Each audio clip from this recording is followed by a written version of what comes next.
Hello and welcome back to Mariners Rundown, the show that gives you, the fan, all you need to know about the Seattle Mariners.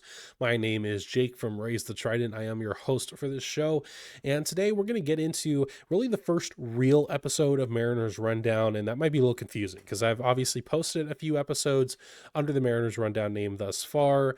However, the reason I say real episode is because this is more or less how the show is going to be looking formatting-wise going forward with the regular season having begun at this point.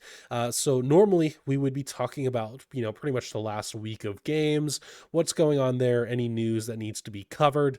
Then we would look at the upcoming series and games that are notable. And really, I'm going to also try to have an interview segment every week as well for, at least 10 to 30 minutes long, somewhere around there, with someone new. Obviously some people who have had on my general channel before, but also trying to expand the horizons as well. So today, the agenda here, we're going to start out with talking about opening day. I was present for Mariners opening day, which was an awesome time. I'm going to talk a little bit about how all that went. Then we're going to give an offensive update as far as in-team stats and league rankings for these first 7 games that have been played thus far. And then we're going to do the same thing with the pitching. So we're going to go in the in-team stats section and also look at the league rankings for starting pitchers and relievers. And then for today, we're also going to talk to Chris from Coach's Sons podcast. You're going to do an interview with him for a good about 40-ish minutes. It was a good talk with him about how this first week has felt for Mariners fans. I'm sure you guys are going to be able to relate with a lot of what Chris says. And then we're going to end it out with the series preview for this upcoming road trip for 3 games in San Francisco at Oracle Park. We have a little special guest who's going to give his input about what's going on with the San Francisco Giants. So to start this out, I said we would start us out with talking about opening day, and we're gonna go over what an opening day experience is like. I did attend a Mariners opening day on March 27th against the Athletics, the Oakland Athletics. Was a great time, and for a lot of different reasons. To start out with, if you've been on my channel before, I've done a lot of collaborations with other creators who cover the Mariners. And I decided I wanted to try to meet as many of those people that were attending opening day as possible.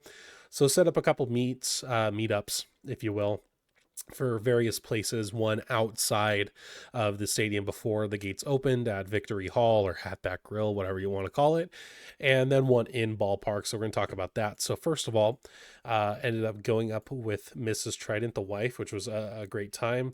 And we met my fellow Girthquake brothers, Colton and Joe from Mariner Mojo.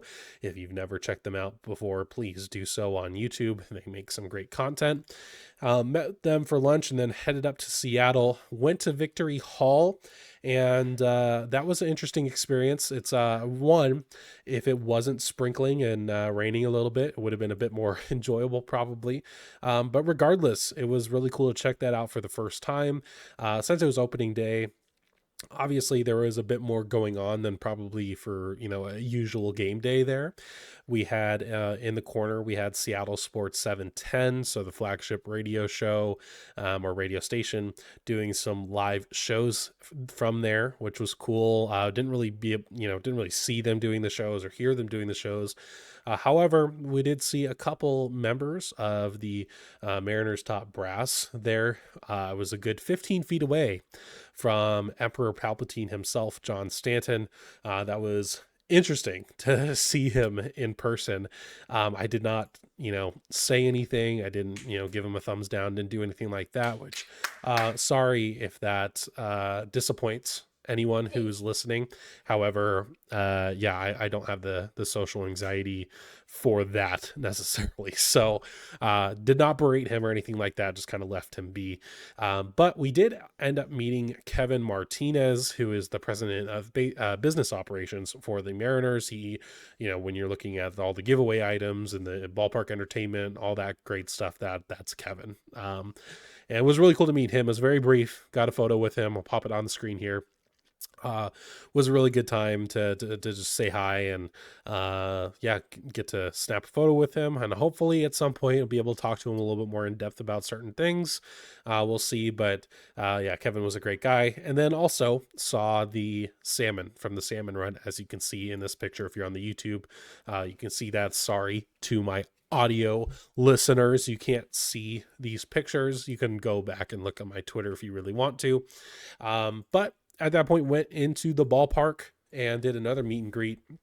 Well, really not a meet and greet. I'm not big enough for that, but did a meetup with people and creators and whatnot, up in the 300 level, kind of like the 300 boardwalk. And once again, if the weather was nicer, it would have been a bit of a nicer meetup. But regardless, was really cool to meet some people. Met Jeff Nooney, who writes for Circling Seattle Sports. Shout out Jeff, really nice guy. Was with his daughter, who was very obviously looking forward to the ball game. Was really cool to see that as a father myself. So shout out Jeff. We met Chad from Touching Bases, met Brady from Refuse to Lose podcast, also Mariners on SI. Shout out those guys. Was really cool to meet you, all of you guys as well, because really the only creator I've met before this was Colton from Mariner Mojo and Lyle from the Marine Lair. And so it was cool to meet some more people that I've either interacted with or made videos with, made content with. It was very cool. I did send an invite to Alex Mayer, who, if you don't know who Alex Mayer is, he works in the PR department of the Mariners. He is known for his Mayer game-winning stats after wins. So, I've wanted to have him on the channel before to do an interview, but he works for the Mariners, so isn't really able to do that. However, was cool that he actually did take a few minutes of what I'm sure was a busy day for him out to come up and say hi to us, and took a picture with him. So once again, YouTubers or people on YouTube, congratulations, you get to see that photo. And then did not take a photo of it, however, but I did meet the Mariners Twitter king himself, Switch. Did not know it was him, because obviously he's not doesn't really post like pictures of himself or anything like that. But that was really cool to meet him very briefly as we were basically about to leave. So I wish it would have been able to talk to him longer. But sorry, Switch. Next time we will meet up a bit with more time, and that would be really fun. So then we went to the game, or went inside to our seats rather, and had some great seats down in the 100 level, kind of first base towards the right field corner. So got to see Victor Robles up close, which was cool. The pregame ceremonies were great. Obviously, with opening day, it's going to be a bit more production than you would normally get before a game. Yeah, I don't remember all of it, but I do remember I guess every year at opening day, they have a Make-A-Wish kid who rounds the bases. And yeah, I will say I teared up at that. That was, as a dad, like I said, myself, hard to not, kids who are just, a lot braver than I am, going through some really intense stuff at such an early age, and being able to get through it it was really cool to see that. So one of my favorite parts of the opening day festivities, Ichiro was doing the first pitch. Everyone was wondering how fast he would throw it. Everyone knew he wasn't just gonna lollipop it in. He was gonna throw some heat to Dan Wilson. And he did. I believe it was 89 miles an hour. Stu's 51, by the way. I think he's like 51 years old. Pretty crazy. But yeah, Hall of Famer. It's always cool to see a Hall of Fame baseball player in the flesh in front of you. And yeah, was really cool. Not the first time I've seen Ichiro at the ballpark. However, living legend. It was awesome to see that happen. They did unveil that they're doing like a Cooperstown a day's countdown in right center field on like the big 3-story stairwell. So that was cool to see that unveiled. I wasn't able to see it. Another thing about Ichiro's first pitch that I forgot to mention, I was taking a video of it when the announcer who was announcing him coming out said Ichiro Suzuki, the roof was closed, So, but they still set off a couple fireworks that were more or less just like bombs, basically. So, as it said, Ichiro Suzuki, and all of a sudden, boom, boom, scared the absolute crap out of me. That was thank you, Seattle Mariners, for that. Um, yeah, what don't know why you did that, but still, a good time. And then after the fifth inning, which at that point the Mariners had not scored a run. I believe the Athletics had already scored a run with a Soderstrom home run. He ended up hitting two that day. Good for him. But uh, ended up meeting up on the concourse with, once again, my Girthquake brothers, Colton and Joe from Mariner Mojo. And then also met up with Lyle and TJ from Marine Layer, who are just doing way too good of content, honestly. You gotta check them out. But it was really cool because we pretty much ended up hanging out on the concourse for the rest of the game, which meant we were all able to celebrate not only Randy Arozarena's homer, which was an absolute, I mean, line drive laser shot into the left field bleachers, but then also be able to celebrate Jorge Polanco's homer as well, which was a really, I guess, fun moment when it comes to live baseball for me, being able to celebrate that with people that I talk to pretty often, have made content with, being able to, go crazy. You're hugging random people on the concourse. Super happy. Was a great time. Great moment. I'll definitely remember that for a long time to come. And then Munoz gets the save. Logan shoved all around. Great game. Mariners end up getting the W. And yeah, opening day was fantastic. Did have one person who organically, came up to me and recognized me from my content, which shout out to you. I'm really bad with names. I did not write it down. But if you're listening, I appreciate you a lot. It was when we were on the concourse outside of, I believe it was section 112. So if you're listening, thank you so much. It means a lot. And it's definitely surreal to have someone recognize you for the content that you put out. So that was really cool. But overall, opening day, 10 out of 10 was a great experience. It was a little too cold, so maybe like 9 out of 10. But regardless, drove up there. Mariners got the W. Saw a couple home runs, was able to celebrate some with the boys, and was a great time. So really enjoyed opening day. I would recommend anyone who has the chance to go to an opening day, just do it. But now to talk about more general Mariners stuff going forward. So they just did end their first homestand of the year today. Somehow winning a start where they faced Tariq Skubal, the AL Cy Young Award winner from last year. End up winning that game 3-2, got 3 of those runs off Skubal. So they ended up not getting swept by the Tigers, and they end up their homestand ending, I believe it was 3-4. So ultimately not a winning homestand, which is not fun, obviously, especially to start out the year. However, could have obviously been worse. They could have been swept by the Tigers, probably should have been, but they were able to somehow pull it out today, which was fun to watch. But it's been a very, I don't even want to say up and down homestand, because the good moments have been kind of few and far between thus far. It's been already kind of hell to watch this team, unfortunately. The pitching has been, or at least the starting pitching has been fine. The bullpen's been a bit shaky here and there, but the starting pitching's been okay. We've only had one really bad start. Shout out Emerson Hancock. That was not great, but otherwise the pitching's been okay, and the offense is really what's made it a pretty rough watch this first week of games. So with that said, we're going to dive into some of the stats in the team when it comes to offensive production here. So when we're looking at stats right now, leading the team in average thus far is Jorge Polanco with a 400 batting average and 16 plate appearances. He did miss the last 2 games of the Tiger series due to his wife going into labor, so he's on paternity leave for he's probably going to be back on Friday for the first game against the San Francisco Giants. But shout out Polo. Congratulations, man. I know he's already a dad, but still, it's, you can't say anything else but congratulations. Hope that everyone is safe and healthy there. But yeah, he's had a good start to the year thus far. Ended up having a multi-hit night on opening day, which was awesome to see.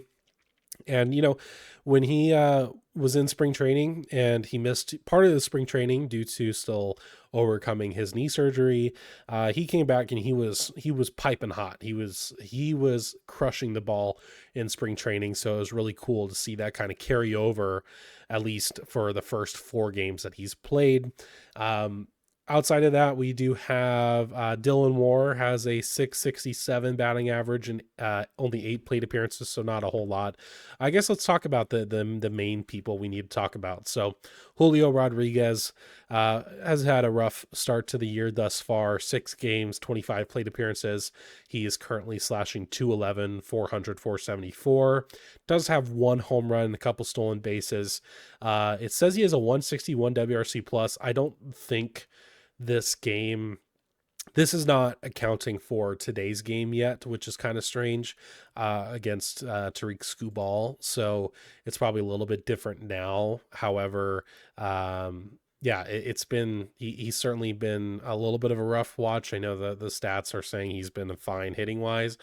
I think at this point after today, he struck out a few times. He's up near the 50% mark of K percentage, which is rough. And with Julio, I mean, the name of the game here to start the year was consistency. And it's only been 7 games, so I can't say he's like not been consistent yet. It's just we can't have another patented Julio Rodriguez slow start. We simply cannot have it. Every game matters. We've missed out on the playoffs by 1 game the last 2 years. In my opinion, every game matters at this point. So with that said, Julio, at least as of before today's game, was leading the team in F4 as far as offensive players by 0.3. But it's like I said, it's been a little bit rough to watch him so far. Hopefully he turns it up in San Francisco, especially before Houston comes to town, which starts Monday next week. Randy Arozarena has been piping hot. He's been very unlucky, which, but he's been crushing the ball. Whenever he makes contact, he is hitting it hard, and which is really awesome to see. It was a little tough with Randy coming in, kind of not knowing what you were going to get. He obviously seemed a little bit uncomfortable after coming over here in the trade deadline last year, but it seems like he's a lot more confident now. He had obviously the big home run for opening day, where he spiked the bat down. That was just totally sick. It was awesome. But yeah, he's been crushing the ball, which has been awesome to see from Randy Arozarena, and hope he keeps to it. He's also been getting some walks as well. So really looking forward to seeing the April that Randy has, because at that point I think we'll be able to really tell if he's just having a really hot spurt right now or if he's going to be like a legit weapon this year. I think he's going to be regardless, but I hope we see this for an extended period of time. Cal, fresh off his extension, has had not the best start of the year thus far. At this point I think I'm going to see if I can change my, I was looking on Fangraphs, and once again, it's kind of weird that it's not showing me after today's game. Let's see if this is a little bit better. Yeah, okay, we're gonna check MLB here. So once again, talking about Julio Rodriguez, yeah, 0.182 batting average, not great. 788 OPS. So he's had a little bit of slug here and there. 9 strikeouts already and 22 plate appearances, or ABs, at least on here, 22 at bats. So need him to cut that out quite a bit for sure, in my opinion. So need to cut down those strikeouts.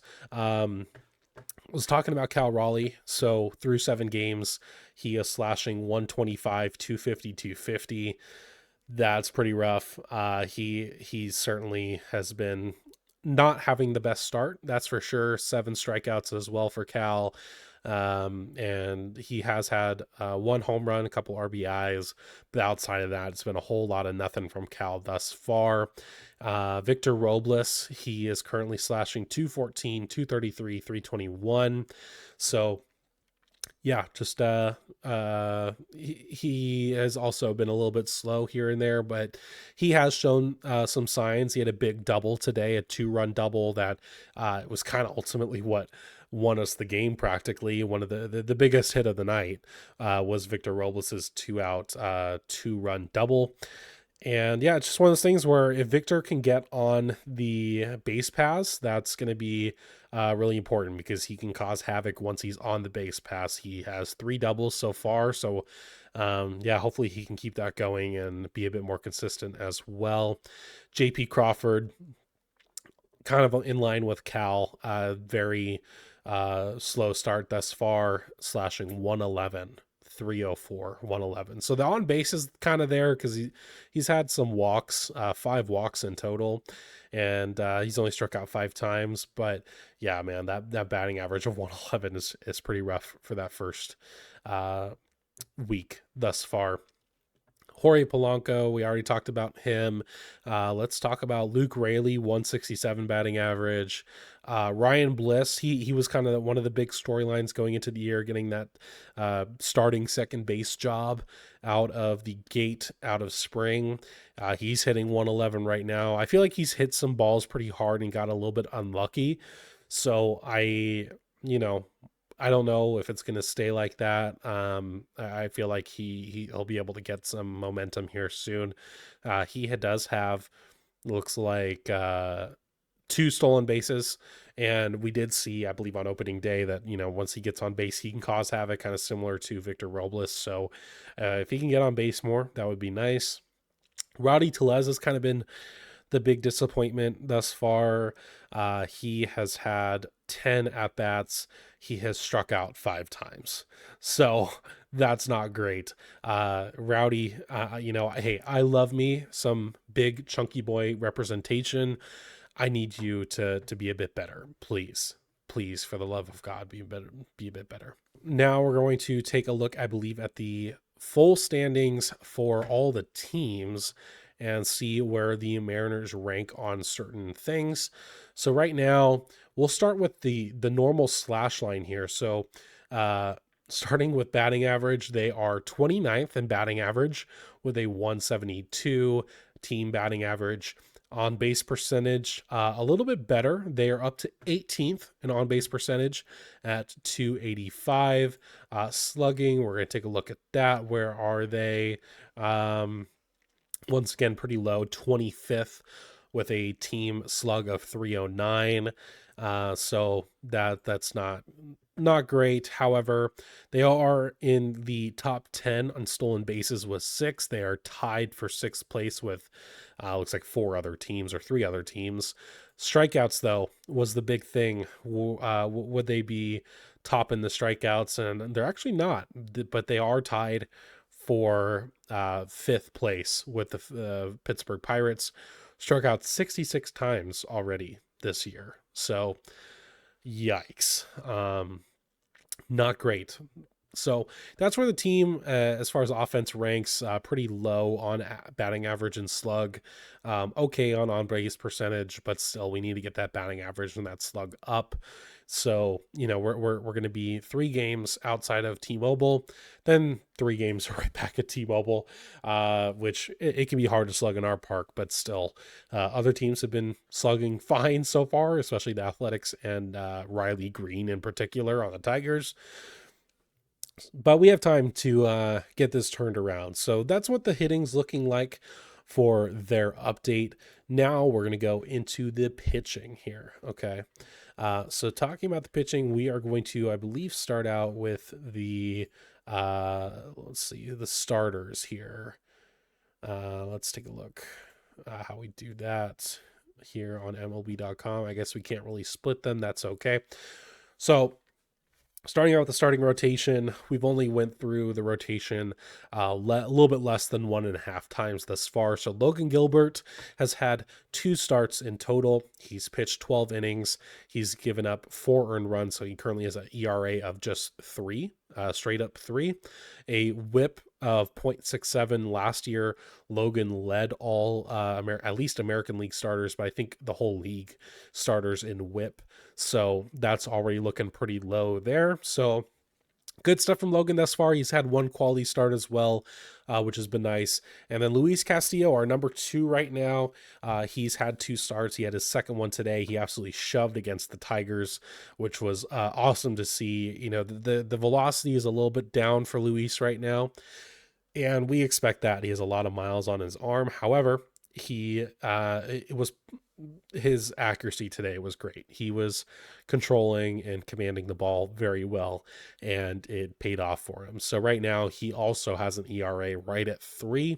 He has struck out 9 batters as well. His WHIP is right at 1, and yeah, he's been solid thus far. Also 12 innings pitched for him. Next, going to talk about Bryce Miller. He's only had 1 start thus far. It was against the Athletics. He went 5.2 innings pitched, gave up 6 hits, 3 earned runs, and struck out 4. So he has a 4.76 ERA. I feel like his command and control just wasn't really there for that first start of the season. He's going to be leading off the series against the Giants. So with him being in another pitcher's park, hopefully he can settle down and give us a good game there. Next, Brian Wu. He had a great game against the Athletics, went 6 innings, 3 hits, 1 earned run. So he's at a ERA right now of 1.50, a really low WHIP of 0.83, which is also nice. He struck out 5 in that outing. He will also be starting against the Giants. So really excited to see his second start of the year and how that's going. And then obviously Emerson Hancock, I'm not going to talk about it too much. 0.2 innings, gave up 6 earned runs. He has an ERA of 81. So we are going to move on from him at this point, and we're going to look at the bullpen. So right now, when it comes to, let's see, ERA was what we're going to look at first. So Colin Snyder, he has pitched in 2 games for 2.1 innings. He's given up 2 earned runs. He currently has an ERA of 7.71. He's been kind of weirdly used as a low leverage guy, and he was also used a little bit as a bulk arm for, I believe, the Hancock start. So very interesting. I thought he'd be kind of in that setup role, but I guess not. Not really sure what's going on with that. Tied with him in ERA at 7.71 is Taylor Saucedo. He's pitched 2.1 innings, given up a couple earned runs. He is, the problem with Taylor is he just doesn't have the best control. He's walked 3 batters, which has not been great in those 2.1 innings. So hopefully he can get that down a little bit. It sounds like he's kind of one of the first up potentially to be optioned again if that was needed. So yeah, I mean, I love me some Saucedo, but yeah, we'll see how that goes for him for this next. I think these next couple of weeks are going to be really important for him as far as his future on the team. We have Trent Thornton, who has pitched in 2.2 innings. He has an ERA right now of 6.75. He's given up a couple earned runs. Has a 1.13 WHIP, though. So the biggest thing for Trent is the home runs. The 2 earned runs he's given up have both been solo home runs. So yeah, that's not great. But Trent was a really important piece of the bullpen last year. He's not a high leverage guy necessarily. And he's kind of been used as such. He's kind of been used in a little bit of a setup role so far. So kind of hoping they maybe dial that back a little bit. I think he's a little bit better suited for a more just a middle relief role or a long reliever role as well. Bizzardo has pitched in 3 games, 4.1 innings, given up a couple earned runs. He has a 4.15 ERA right now. Kind of unremarkable to say the least as far as what's going on with Bizzardo. So it's just one of those things where you just got to give it more time, I guess. Carlos Vargas, he's also been kind of named as one of those next in line to be optioned if needed guys, but he had a really good performance, helping cover a couple innings when Hancock came out of the game really early against the Tigers. So, and he pitched really well. I believe he pitched like 3 innings for that. So that was huge, very clutch from him, and I think it definitely earned him at least a couple more weeks on the roster for now. It's obviously going to be very interesting once Brash is back, what they're going to do with the bullpen. And then our kind of top guys so far, Gabe Spire, little unit, maybe back. I mean, Gabe has looked really good thus far. He has pitched in 2.2 innings. He's not given up an earned run yet. He has 4 Ks already, and that's in 3 games as well. So Spire, a good start to the season thus far. Hope he can keep it going, because if we can get 2023 Spire back, that will be really nice to have one of those, good high leverage lefties in the bullpen would be nice. Gregory Santos, he's looking good to start the year. He's pitched in 3 games, 3 innings, only given up 2 hits. Weirdly, he's not gotten a strikeout yet, which is kind of surprising, but he's been getting the ground balls that he is kind of known to get. So, yeah, that's a little bit interesting of a little tidbit there. He has not struck anyone out in those 3 innings yet, but I'm sure that's coming, because he definitely has the stuff for that. And then to finish it out, Andres Munoz, he's pitched in 3 innings. He's gotten 3 saves. All the games that we've won thus far, Andres has gotten the save. It was looking very shaky today against the Tigers. Ended up having the bases loaded with only 1 out and only a 1-run deficit. But hey, he got through it, got the save. Great stuff by Andres. Not great stuff before he loaded the bases, but once he did, he ended up coming through, which was huge. We really needed that win today. So, yeah. Andres hasn't given up an earned run yet. He has 5 Ks, so the swing and miss is still there for him. And yeah, really looking forward to seeing what kind of year he can put up save-wise for this pitching staff. And to finish out this segment of the pitching update, we're going to now look at the team stats comparison to everyone else in the league. The first thing we're going to look at is the starters. Right now, our starters are ranking 22nd in ERA with a 4.46 right now.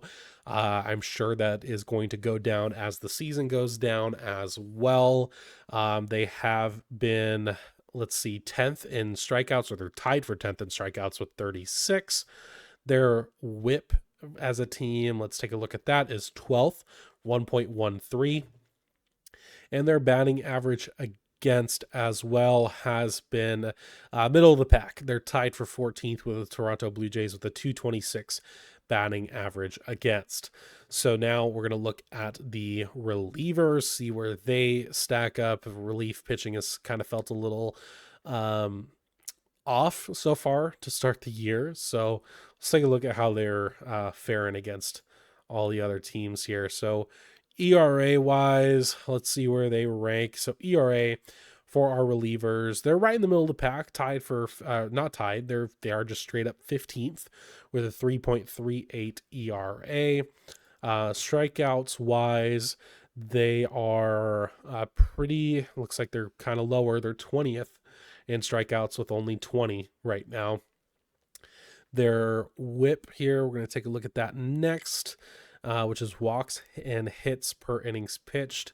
1.46, they rank 22nd, and batting average against, I think, is going to be a little bit higher as well in the rankings. Yep, 25th in batting average against, so with 274. So not a great start for our relief pitching. However, you kind of wonder if a part of that is the Hancock start a little bit, but still, we've got 3 wins on the board, and yeah, they are currently 5th, or tied for 5th in home runs allowed. So hey, I'll give them that, I guess.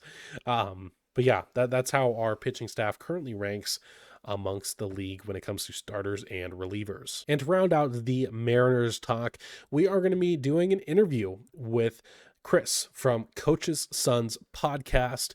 Was really awesome talking to Chris a little bit about the first week of the Mariners. Obviously, not a lot of great things to talk about, but regardless, was cool to meet Chris for the first time, talk to him as well, and I think you guys are going to really enjoy it. So we're going to cut right to that with a little interview with Chris from Coach's Sons podcast. So for our first guest for Mariners Rundown, we're going to be talking to Chris Krouchick. Wow, I already screwed It's all it up. right. I literally I've been verified it. called worse. Yeah, Krouchick from Coach's Sons podcast. They are on YouTube as well as audio platforms as well. Chris, thanks for stopping by onto the pod. And how are you doing today? Jake, thanks for having me, man. I'm doing pretty well. A little better with a nice little victory today. Yeah. But generally speaking, personally, I'm doing fine. You doing all right? Doing okay, doing okay. I honestly, I forgot that with today being the last game of the series, I was expecting it to be like a 6:40 game. I'm like, oh my gosh, we're Mm-hmm. gonna record as Scooball is just like throwing it Yep. down our hitters' throats, and it's like it's gonna be rough. But no, thankfully the game ended earlier today. We came out with a W somehow. We will, I guess, take it after this homestand and what it's been. I had Chris on because they actually did Coach's Sons pod, so he co-hosts it. Had me do the the season preview for the Mariners on their show, which I appreciate you. I know you're the Mariners fan, so what kind of made you want to outsource the season preview for that when you could have very easily done it yourself if you wanted to? I, so I commandeer the show very often to just talk about the Mariners. Hmm. And sometimes I feel like somebody just wanted a different voice, Yeah. to let somebody else listen it to me. And then when I get to say, see, it isn't just me, we all think the same. It makes me feel vindicated because my co-host Andrew thinks I'm a little crazy and I'm super negative about some of the things that I say. But I'm like, no, see, everybody's the same thing. Yep. But we like to, when we can, get out of our little echo chamber. Even if it is the same team that we root for, it's just, hey, what's everybody else saying? What is everybody else talking about? And a different perspective than just listening to me blabber on about, Victor Robles every day. Yeah, right, right. Yeah, I was a little worried because I'm like, hey, I'm feel like I'm more of one of the optimistic people and one of the more optimistic No, Mariners no. fans, but I think I did okay. Trying to keep it real. Oh, Like, it's hey, it was fine. yeah, perfect, perfect. So yeah, just to get into a bit of a background for you, like, where did the Mariners fandom start for you? Was it something that happened when you were a child or later on? How did that start for you? Yeah, I mean it was the star power early on, right? So I'm from Scranton, Pennsylvania, so even harder to fathom that I'm a Mariners fan. But Hmm. basically started with Griffey. He was the guy, had every video game, right? Major League Baseball starring Ken Griffey Jr. And he was just easy to grasp to. Now, clearly I wasn't watching every game, right? It was just but with it be, Sports Center being as big as it was at the time, Griffey was just constantly on. So I was able to fall in love with him. Naturally, as that crew of people left, right? Him, Randy, A-Rod, etc., we got Ichiro. And Ichiro quickly became my favorite player. There's a running joke when I was 11 or 12 years old when Ichiro came to be. My friend's dad would call me Ichiro in Little League. So he still calls me that to this day. I am, Yeah. that makes no sense. But anytime he sees me, be like, Ichiro. So it's like, I just fell in love with all of those guys and so on and so forth. And if you can see behind me, I started buying some artwork, Ichiro, Felix, the whole 9 yards. So those are my main guys: Griffey, Julio, Felix. Um, who the hell did I miss? Ichiro, Julio, Griffey, Felix. There we go. Sorry, Of I course. had to look back again. But those are my cornerstones and how I kind of came to be. And then obviously as I got older, I started watching more of the games because I had access. But Yep. for a while, it was just, all right, how did we do? I was there for the Freddie Garcia days, right? I'm no stranger. I've been through a lot of nonsense, but I can't say I've been following super closely for 30 years. That's not what I'm at. Yeah, fair enough. But yeah, I mean, hey, it makes sense. Like at the time, Griffey was, I think, the coolest player in the game. Same with Yeah. Ichiro, especially if Yep. you're into like fits and stuff. I mean, Ichiro is like legendary when it comes to fits, all that. So it makes a lot of sense. I mean, hey, I grew up like the Ichiro stance at home. Like, Hmm. I mean, you're reenacting it on the t-ball field or little league field, all that good stuff. Yeah, it makes sense for me, and it's always interesting when it's like Mariners fans who not only aren't necessarily from Washington, but are from like the East Coast as well. Yep. Basically, very interesting how that where the I guess the beginning is for you, but makes sense that basically it was just hey, we're just cooler than everyone else, which I'll take. Yeah, it was It's great. nice. Yeah, I've been with them for the whole ride. It's very easy to, with the regional aspect of baseball. I grew up at the time they were the Phillies AAA team, so I was 20 minutes from them. So I do have a soft spot for the Phillies, but they are not my favorite team. So I Yep. will be a sympathizer with the Phillies every once in a while, much to my co-host chagrin, who's a Braves fan. Okay, fair enough, fair enough. I'm sure the postseason can get very interesting, especially a Oh couple yeah. years ago. That must have been Yeah. really fun. But yeah, like, getting into just Mariners talked for present day. It's been an interesting first start to the year here. The first homestand ends. They end up going, I believe, what 3-4. Four. So three and Yeah. four. So I mean, could have been worse, but at the same time, also could have been a lot better. So we've talked in DMs a little bit here and there as far as our instant reactions to some of these games recently. So yeah, I guess the floor is open for you. Like, where are you at with the Mariners right now? And yeah, what are you feeling? So first of all, I want to continue those DMs throughout the season because they're a nice coping mechanism of, Right. again, I'm not the only one going through this, right? Because Yes. nobody cares. Nobody that I talk to cares that the Mariners aren't doing well, Yeah. or that they're 1 for 77 with runners in scoring position every game. Yep. But part of what we were talking about is exactly that. It's I think the most frustrating part is that it's the same team, and in it more so the same things are happening that weren't fixed year over year. And whatever silly optimism we have as fans was like, all right, new year, fresh start, everything's going to be different. When always in the back of your head, you had the idea that what if this doesn't work and we're back? And not that it's,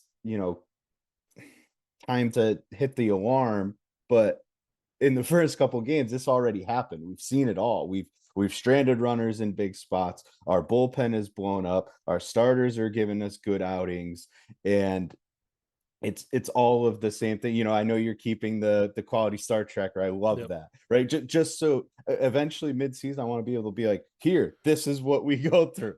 Right? Yeah. We have arguably one of the best rotations in Major League Baseball, and we had nothing to show for it. I'm concerned. I know I'm going all over the place, but based on years past, I'm concerned about the bullpen, and they've given themselves a bit of leniency, kind of creating this little pitching factory, we want to call it. But some of the guys we're trotting out there right now, we just don't have it. I don't trust them. Yep. I'm desperately hoping Matt Brash could come back and be an impact. I'm concerned that he's not going to be the same Matt Brash, but we're not going to say that until like 3 months from now. Yep. But I think there's just a lot of things going on. They made some decent moves, right? Sorry, they made decent decisions, not moves, because there was a lack thereof of moves. Rowdy Tellez should not be on our Major League Baseball, our playoff contending Major League Baseball team. Yep. That's case in point. Yeah. Uh, we extended the decision. We extended Cal Raleigh. Great, vibes are high. Keep Cal. Now we got to move to the pitchers. How do we get Gilbert extended? How do we get Kirby extended? But I'm gonna reverse a little. The lineup in the off season just was non-existent in a team like this where the pitching is cheap. All we heard all off season was Castillo is going to get traded. For what reason, I have no idea. I don't support that one bit ever. Even if it was Mhm. for Tristan Casas, I'd probably come to live with it. But it was like, what does that do? Yeah. That creates a hole in our rotation that clearly is a glaring hole because they weren't going to backfill it. We saw what our sixth starter is capable of. Um, which I was at his first major league start actually in Seattle. That's a sidebar, and I was excited for him. I don't dislike him as a person. I just Yeah. can't have you be going out there and doing that. Um, but with this rotation, with how much they cost, this lineup should be playoff caliber, and it's just not. Mhm. Um, they're unwilling to call up these young guys. They're just leaving them in purgatory in the minor leagues. I don't trust the plan going forward. They could scout pitching talent, they could piece pitching talent together all day long. I commend them for that, but the way that they're approaching the lineup, I'm very anti, and it shows. We don't hit well with runners in scoring position. We strike out too much. That was the whole reason Teoscar and Suarez are no longer on our team, allegedly. We all know it was money, but allegedly strikeouts. Yeah. But now we're going to employ Miles Mastrobuoni and play him semi regularly, and I can't support that at this particular Yeah. on a playoff caliber team. If we were the Chicago White Sox of the world, sure, whatever. I don't really care, but we're not, and we shouldn't be acting that way. Yeah, it's been an interesting last few years. It's like you were talking about how like we keep these, really good prospects in purgatory, and we draft well, which is awesome. It's like that's a really good thing to have. Our pitching development's top tier. That's great. But it's like then you get to the point of kind of like a last year almost where okay, your pitching development has given you this rotation that is practically generational. That's awesome, but you're still not making the playoffs because everything else sucks. Like, Yes. and it's just like, I'm really excited to see like what Depoto and Scott Hunter can do with the third overall pick this year. Like that's awesome that they get that opportunity.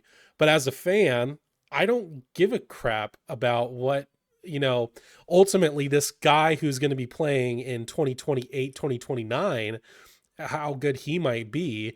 I care about making the playoffs, and I want to watch October baseball in Seattle again, especially where they, maybe score a run this time. That would be nice. What a So brutal game. yeah, so it's just like they're good at certain things that are very valuable, sure, but they can't like finish the puzzle here, and they keep putting the wrong pieces into to try to finish the puzzle.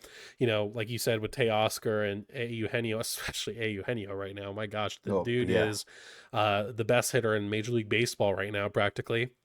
And it's just like you watch those guys flourishing elsewhere, and you're like, could they have really not done that here? And with Teoscar, it's a little hard because, like, I know he brought up the batter's eye, whatever. Like, I don't know how much of a issue that really is, and I don't really think anyone does per se, because it's only been brought Yeah. up a handful of times. And it's kind of the same conversation as the marine layer at this point. It's like, yes, the marine layer sucks and suppresses hitting. Yes, the batter's eye might be a little bit of a problem, but then you have visitor teams come in and just fully outslug you and out hit you. It's like maybe you just need to hit the weight room a little bit harder. Is literally the thought that right through my head it's when how it feels, man. yeah, it's like when Riley Green is barely hitting one into the batter's box, and then an inning or two later, we have a warning track fly out, and everyone's like, "Oh, the marine layer." It's like, well, Riley Green could hit it out. Like maybe you just need to put a little bit, make contact a little bit. I don't know. Very weird conversations to have around this team. That's super normal, but yeah, it's been. I feel like you said earlier we can't ring the alarm yet, which I think is true. Obviously, it's we're a week into the season. Yeah. So yeah, you can't be like this team's done. They're not reaching the playoffs. Like it's not going to happen. Whatever.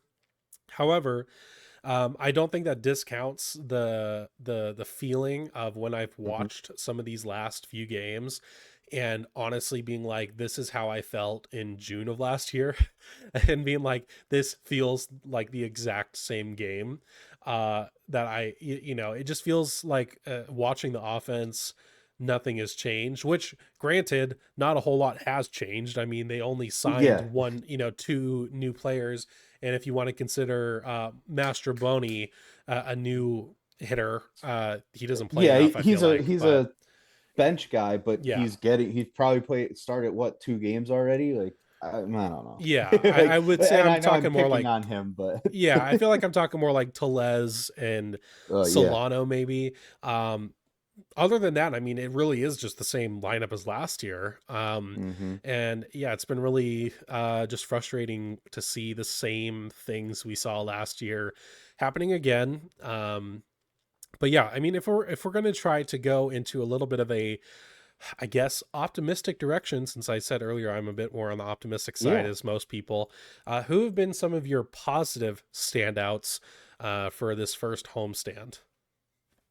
I'm gonna go with I didn't write it out. I did write Gabe Spire and I just put okay. And I was like, okay, he hasn't given up a run yet.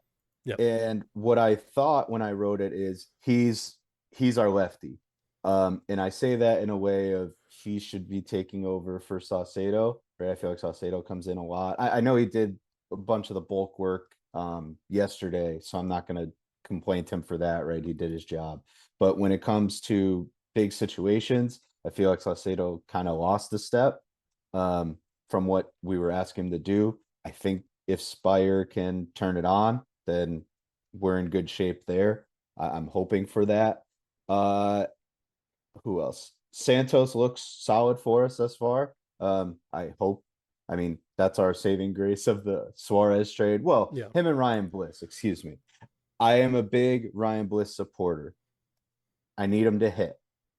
Fielding, he's fine. I need him to hit. That's as positive as I could be about Yeah. the Ryan Bliss situation. He in the lineup, bottom of the order, fine with it. Swing the bat a little better. But I think most of those is just bullpen, right? Like we know how we feel about the rotation. I don't really have any qualms about any of them. I would love a lefty arm somewhere that can eat up innings. I don't, but it is what it is. If they're going to keep doing what they're doing, then I'm not overly concerned. Uh, who else? We're being positive. That's about all the positivity I have out of the bullpen right now. Matt Brash is coming when I don't know, but he Hmm. is coming.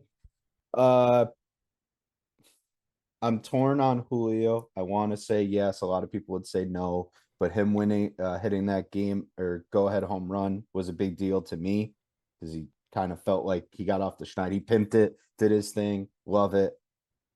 But I don't know if you feel the same as me, but there's times you're like, man, I hope he is what he is a couple years ago because right now I don't feel that he's the same thing. It feels like he's pressing, he's trying to do too much, and I almost am taking the blame from him and putting it on the organization that nobody's good enough around him. Like sure you have Cal, but there isn't that thing in the lineup of be worried about somebody, right? Hmm. Like, yes, Cal can do it, but Cal's only going to be good for 30 home runs. You don't have like I'm making it up, but you don't have a Pete Alonso who can get 50 to 55 home runs. It's not Juan Soto, it's not Aaron Judge, and I know we're talking super high value. They're not going to come to the Mariners, but that's where I'm at with it. I want Julio to be good.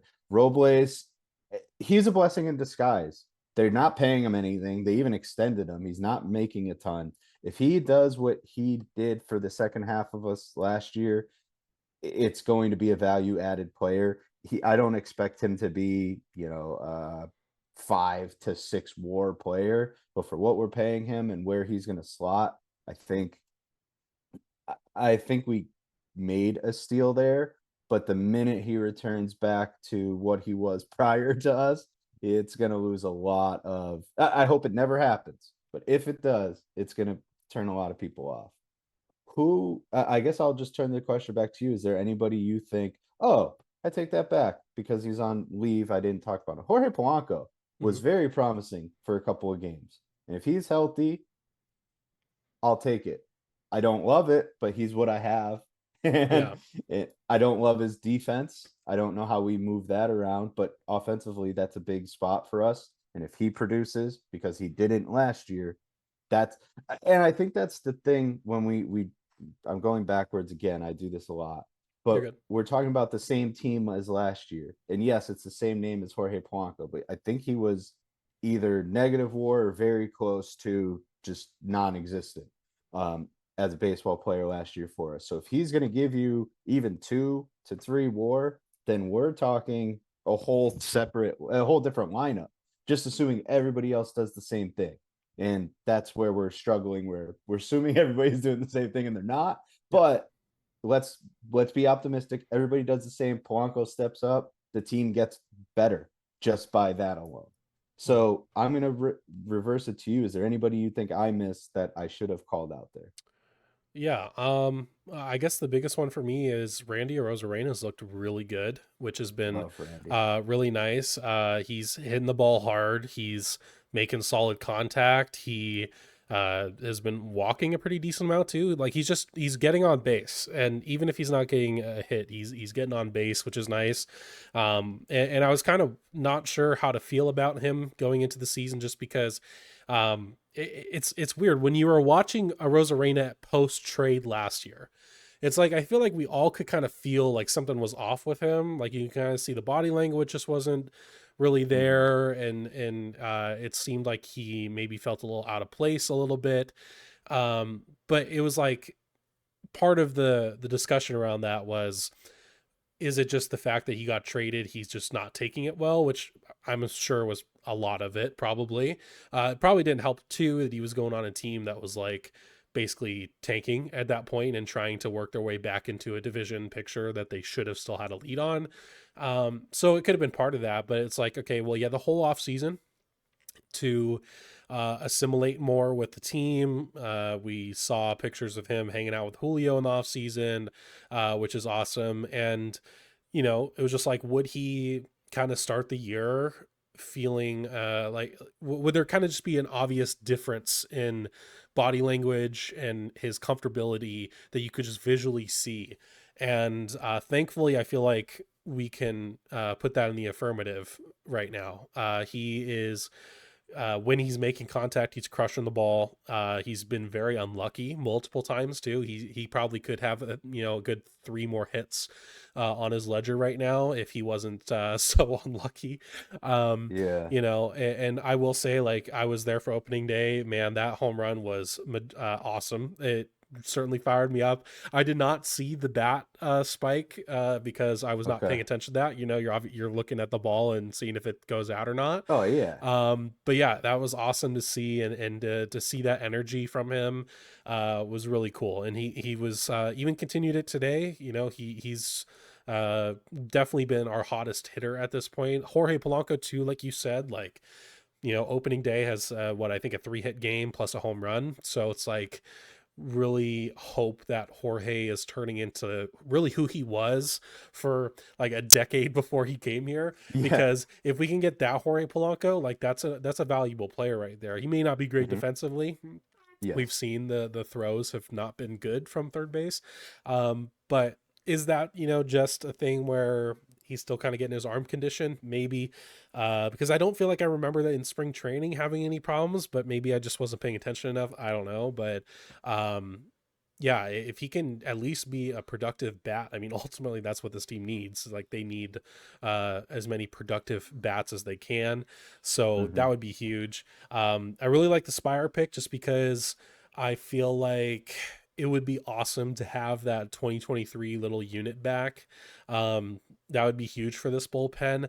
I agree with Saucedo in the sense of, and I hate to say it because I've had Sauce on the channel before, so love him to death and whatnot. Nothing I But say is personal. no, it's absolutely not personal, but the biggest thing for Sauce is he just needs to throw more strikes. Like he just his walk rate's a little too high, and I think that's a lot of it. Is just he'll kind of like come into a game, and then I'll be watching MLB Game Day and it's just like green, green, green, green, and you're just like Sauce, come on, man. Like I think he can be a valuable reliever. It's just he needs to throw strikes, and if he throws strikes, and get ahead in counts, I think he'll have an easier time of that. So hoping he figures it out, because at the end of the day, like, it would be cool to have a productive bullpen piece with the personality that he is.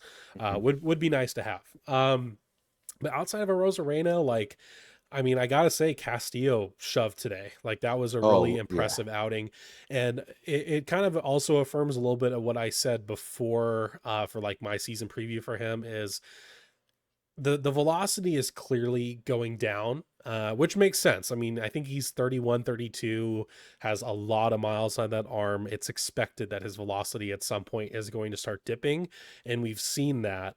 And so with the velocity dip, if he can control and command his pitches better, then he can still be a very effective starter. And today was like the perfect example of that. Like, his velocity was still lower than it's been, and we're just kind of seeing the new norm for him, but he was placing it where he wanted to place it. And that's a really weird thing to say, place it where he wants to place it. I don't know how else to word that, but you know what I mean. Like, He was he hitting his spots. yes, We're he good. was hitting his spots. And if he's hitting his spots with the stuff he has, especially I mean, his fastball was playing up huge today with that arm side run. Like, Hmm. if he can have the command and control, he'll be fine. So really cool to see that kind of start from Castillo. Especially, we really needed it today, if we were going to overtake Scooball. So yeah,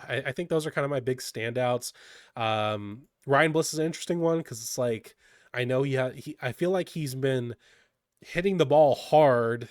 It's just been going right to people, and I think he's been a little bit unlucky too, Hmm. because we've seen, like, when he gets on base, he can change the game with Yes, his he base did it. running. Yeah, exactly. So it's just a matter of, like, if he can just get on base at a really good clip, he can definitely be a valuable piece for us. So, yeah, it's hard when it's just been a week of games so Hmm. far, but that's where we're at here. And now, to go back to a little bit of the negativity here, Oof. we're going to talk about disappointments now. And we've kind of already probably mentioned a few people. We'll only mention a couple a piece is fine, just because at the end of the day, like, I think we Yeah. all know, like, who we could bring up for this. But yeah, I'll Yes. hand it to you. Who have been kind of your big disappointments for this first opening homestand? Uh, d- I'm. I feel bad putting him first, but Bizardo, I'm over him. I don't need him in my bullpen anymore. Um, Go find me somebody else. There's a million arms out there. We'll work it out. I I don't think he belongs on the list, but I want to talk about him. Is Trent Thornton? I don't think he's a bad reliever. I just don't know if he's the high leverage reliever that we want. No. And I'm sure it's a stopgap before Brash, but just like our starting rotation, we might need to do something else, right? Like there's other people that we could try to utilize in those high leverage spots. And I know I know our woes are hitting, but I feel like the bullpen is just the glaring, like, hey, if we really can't give up a run, let's really not give up a run. I know Yeah. that's a terrible way to go about an entire baseball season, but it's like, hey, you know what? Because I know when I'm watching a game, if we go down like 2-3-0 in the first 3 innings, I'm like, this game's, I might as well turn it off. Hmm. And Yeah. I don't even know what I'm watching for. But as far as hitters, it's Rowdy Tellez. I didn't like the roster addition. I'm stunned that he made the team. I know they let go of Haniger, which is going back to earlier, is a decision that was worthwhile, but they didn't save any money. They're still paying them, so it's not like they're going to reallocate money elsewhere. Um, I'm torn on Luke Raley. I I want him to be good. I don't dislike the guy, but every time I see him come up in a big spot, nothing happens. Yeah. It's usually a negative thing. Uh I need this is the last one, and this one hurts me the most to say. I need more out of JP. I need more. Yeah. That's all I'll say is I need more out of him because if I'm pretty sure he's the captain unless Cal took that over. But it's like he's our guy. That's fine. But I need you to step up and be like one. And if you're not going to, I need you to like I need you to move aside. I need you to pick another position. I need you to help me in some other way. And I know what we got, what was that, 2 years ago was career year, and we Mhm. probably weren't going to see that again, but I need close. And we get close. And again, that's another guy. He does that again. We're a whole different baseball team. Yep. But sitting and waiting and expecting that different result is what's painful in the meantime. We're Yep. 7 games in. There's a lot of season, a lot of season, a lot of season. So back to optimism. But I think he's almost the biggest piece of that. I know I named him last, but I feel the most about him because I like him so much. He's so well liked. Like, I need you to be our shortstop. You can't just be a top 20 shortstop. I need you to be a top 10 minimum. Yeah. Yeah. That makes sense. I think for JP, it's difficult because it's like, yeah, he had that one career year a couple of seasons ago. And outside of that, I mean, he hasn't really been close to that level of production, but it's Mm-hmm. like the biggest thing for the Mariners, especially on the offensive side. I mean, if your floor can at least be like right around league average or a little bit above, like that would be helpful. If you're like Yep. a 77 WRC plus, like that's not gonna that's not gonna work. But if you can be 95 to 105 as like your lowest point, like that's still helpful, especially for such a, I feel like, hot and cold team that this can be. Yeah, I think, I don't want to harp on Julio too much, but yeah, he's been rough outside of that one homer. It's been literally nothing other than his defense has Yeah. been fine. Um, but yeah, it's just, I don't, Julio's such a weird and hard thing to talk about, or hard person to talk Yes. about, because um you know I feel like you always have to preface it like he's 24, which yes, he's 24, he's young, but this is season number 4 now, basically. And with that said, I would like to see improvement on certain very obvious weaknesses in his game. The outside slider is like number Uh, one, and it's just, I feel like when I watch him bat, it's like he's either super locked in, and that's when we get those really good Julio moments or whatever, and then it's just swinging at literally everything that crosses the plate, no matter where it is, no matter what the pitch is, and just swinging to swing and hoping you do something with it. And obviously, with baseball being the game of failure, it is more likely than not, you're not going to do anything with it. And it can make for a very rough viewing experience, which is hard to say about a guy who, should be at his peak, a face of the game pretty much. And I don't think that's too much to not to ask, but I don't think that's too much to put on him, because he's embraced that too, and I think he knows that that's kind of the expectation, and I think he wants to reach that. It's just when you're running a strikeout rate of like what, it's like 50% now, which granted, 1 week of games, yeah. but still, if you're hovering around 30-35%, I mean, that's just not going to cut it. It's going to make it very tough to watch at certain moments. And right now is currently that moment for Julio. I will say that, hey, he has, in my opinion, 3 more games to figure it out, because I would like to see Julio trample on the Houston Astros, who are coming to town on Monday. Because if anything, like, at least play well in the divisional games, please. Um, Yes. but yeah, it's just with Julio, it's tough. It just feels like the same thing. And someone on Twitter said it. I don't remember who it was, but he had the I don't know if it was today. I want to say it was today.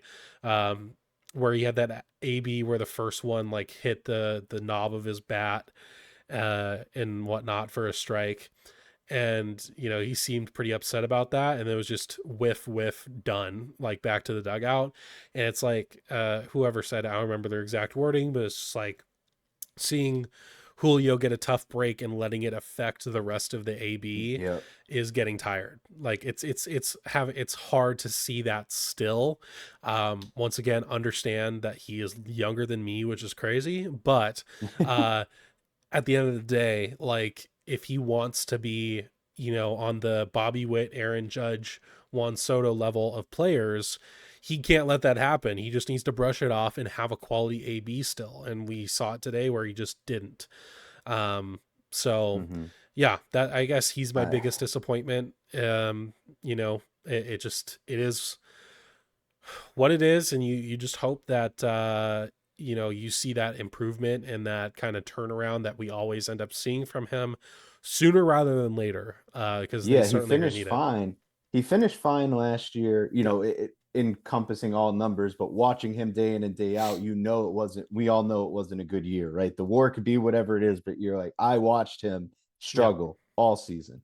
And I touched on it a little earlier because I'm not sure what it is. And I do think it's partially his fault, of course. I blame the organization a little bit too, but he every time I watch him bat, it's like he's trying to do too much. In your case, he's swinging at everything. He's trying to make a play out of every ball that comes his way. And with his speed and with how much we need Cal to turn it on too, it's just like hey man, like you getting on base is just as important, right? Like if if you and Victor are on first and second or second and third, right? Like I know you could get home where a single scores you, or we're talking double steal situations. We're mhm, having those conversations, and I have faith there. I maybe blindly in Edgar just because he's a Hall of Fame baseball player to turn him around, but he hasn't yet. And we're getting on a long. I can't keep having that conversation of,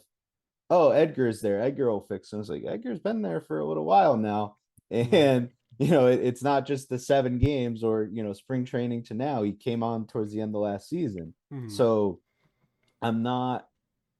I'm not sure what it is. Like to your point, I'm not. I'm never going to quit Julio ever. That's not a thing that's going to happen. But to use the line I use with JP, I need more out of you. You are our guy, for better Mhm. or worse. Right? Yeah, You are we've hitched our wagon to you, my friend.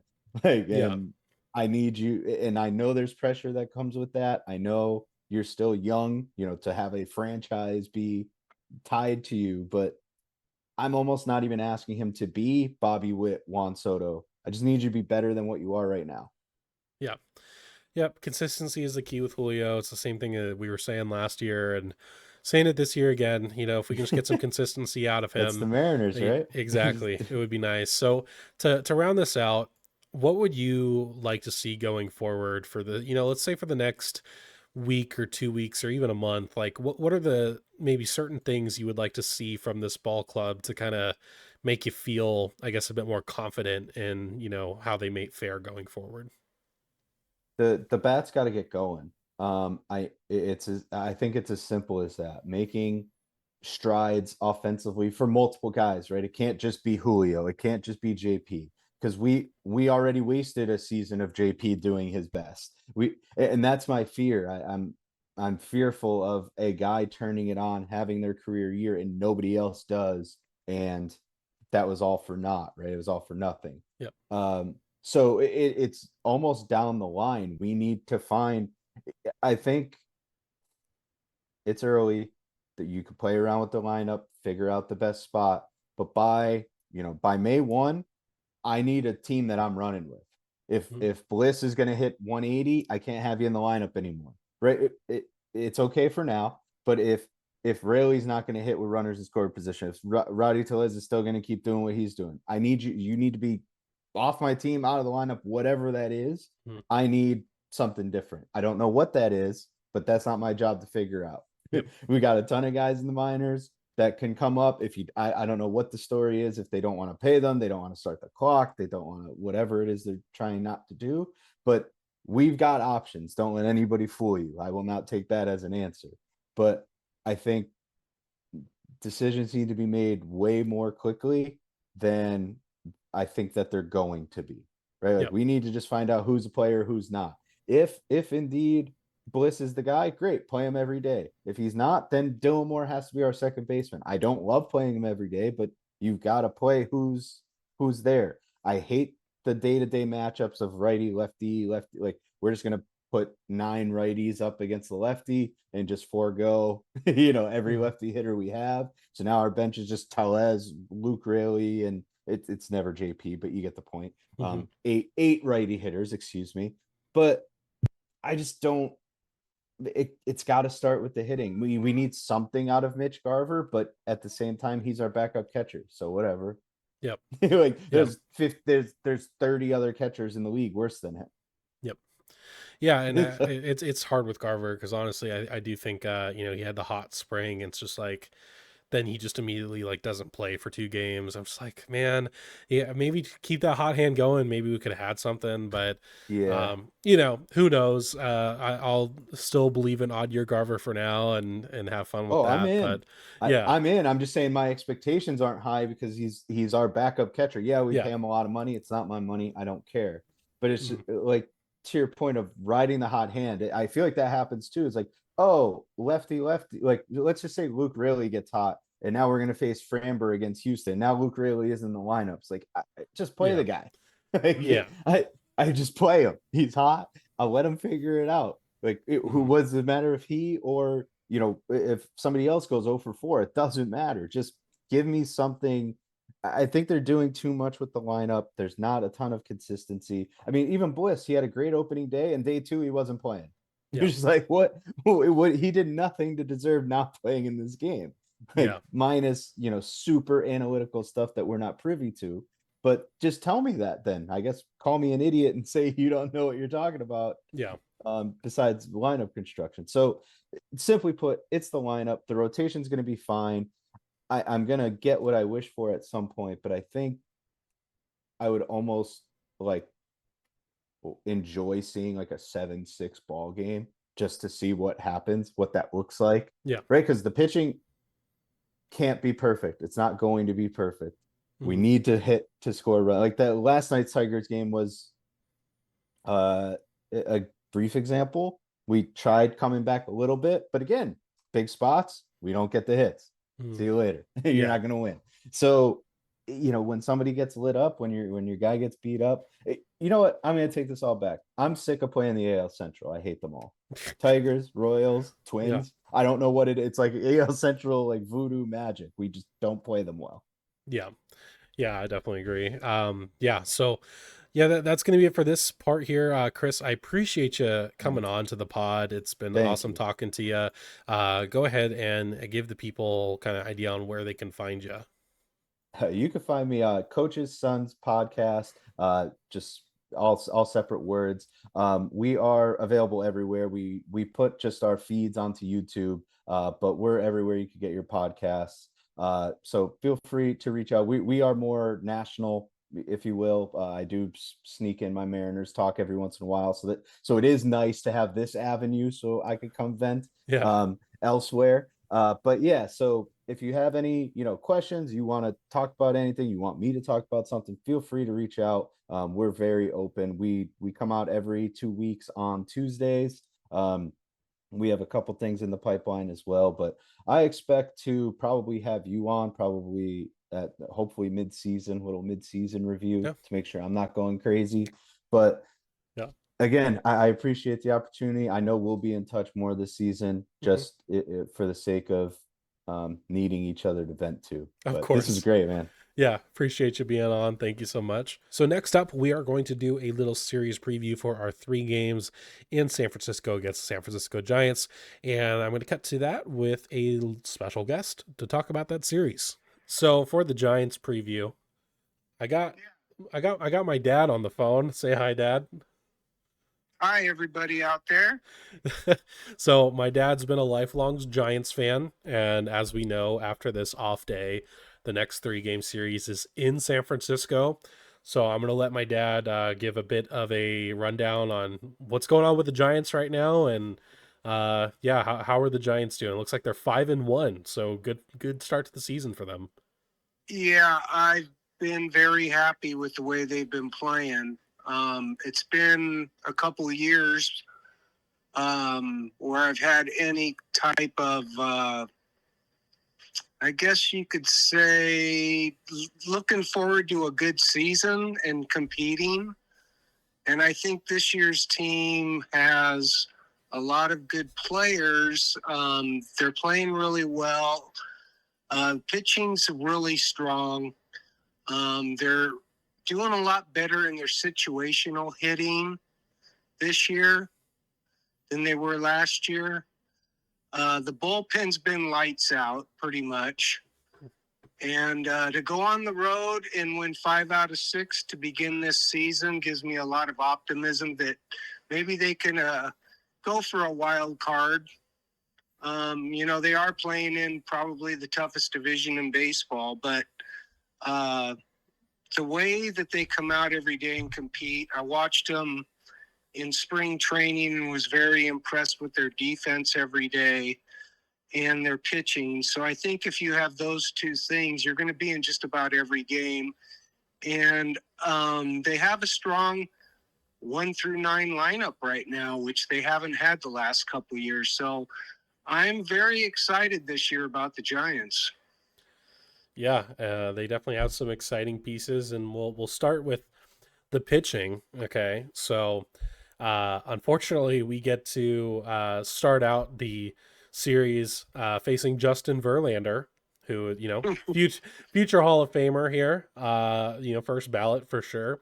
So yeah, what have you seen from Justin? He's only made one start so far. It looks like he from the little numbers I have, a 3.60 ERA right now and 5 strikeouts in that first outing. So yeah, how has Justin been as far as, this is probably his first and I would imagine maybe only season with the Giants, but yeah, what are you hoping to see from him? I think Justin was a really good pickup, especially for our young pitching staff. I got to see Justin in Scottsdale, and he was lights out. He pitched, I think he pitched 5 innings, gave up 3 hits and no runs. He might have given up 1 run, but he looked really good. I mean, his fastball was 97, 98, and even the people I was with were very surprised at that at his age. But I'm very happy with the way he's pitching. I think he's going to do really well this year if he can stay healthy. And I've seen their starting pitching has been really good this first 6 games. The Giants haven't given up more than 3 runs a game in any game this year so far. And their starting pitching's just been really consistent. They've been getting ahead of the hitters, which I think is really important. And their bullpen, like I said, when you can have Walker, and after, like today, they didn't pitch him because he had already pitched for 2 days in a row, and they brought in Doval, and he just blew him out in the 9th. I think their pitching staff's going to be really well. I think it's going to be in the top tier in all of baseball this year. Yeah, and then we're also slated to see old friend Robbie Ray, obviously a former Mariner, in Game 2. And he's getting his first full season back from his most recent I think it was Tommy John. Yeah. Yeah, and then we also have Jordan Hicks to round out this series. So 3 tough starting pitching matchups. However, in Game 1, you guys are going to be seeing Bryce Miller, who I think a lot of people would say is a dark horse Cy Young candidate in the AL this year. And then Brian Wu is going to be in Game 2. He's also had a really great first start this year. So really looking forward to this matchup in Oracle Park. I mean, best park in baseball, in my opinion. Anyone on the offensive side we should be looking out for on the Giants? I've really been impressed with Heliot Ramos. He's had 6 games where he's had extra base hits, and I think that is a Giant record. He's really hitting the ball hard. He's hitting for average. I think he's going to have probably a 25, 80, probably 280 around their year. So, so far, he has been the best bat that I've seen this year so far. A couple other guys, Adamas has started off a little bit slow, but he's coming around. Chapman, don't make a mistake to that guy. And I think that they still need more hitting at first base. I'm a little bit worried about that. But other than that, I think you need to watch out for Heliot. He's really hitting good. And of course, Flores, Wilmer Flores is killing it right now. He was hurt almost all of last year. So a healthy Wilmer Flores in the middle of that lineup is going to really help the Giants if he can stay healthy.